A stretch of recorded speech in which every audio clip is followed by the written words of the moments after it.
ఈరోజు బాల వివాహ ముక్త్ భారత్ ప్రోగ్రామ్ అనేది గవర్నమెంట్ ఆఫ్ ఇండియా లాంచ్ చేయడం జరిగింది.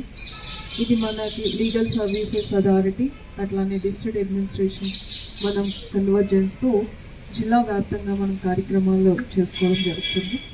ఈ కార్యక్రమం యొక్క ముఖ్య ఉద్దేశం ఏంటంటే బాల్య వివాహాలు అనేవి ఇండియాలో ఎక్కడా ఉండకూడదు. ఏ గ్రామంలో ఏ పట్టణంలో ఎక్కడ కూడా బాల్య వివాహాలు అనేది జరగకూడదు అని. సో ఇది మనము ఈ లక్ష్యాన్ని సాధించాలి అంటే మనకి వేరియస్ లెవెల్లో అవగాహన అనేది కల్పించాలి. ఈ అవగాహన అనేది కుటుంబంలోనే స్టార్ట్ అవ్వాలి, అలానే సొసైటీలో, ఆ గ్రామంలో, అలానే దానికి సంబంధించిన వాళ్ళ కులాల్లో అన్నింట్లో కూడా దీని మీద పెద్ద ఎత్తున అవగాహన జరగాల్సిన అవసరం ఉంది. మనకి చైల్డ్ మ్యారేజ్ ప్రొహిబిషన్ యాక్ట్ మన 2006 నుంచి మన అమల్లోకి తీసుకొస్తున్నప్పటికీ మనకి చాలా బాల్య వివాహాలు నమోదు అవుతూనే ఉన్నాయి. దాన్ని మనం ప్రివెంట్ చేసేటప్పుడు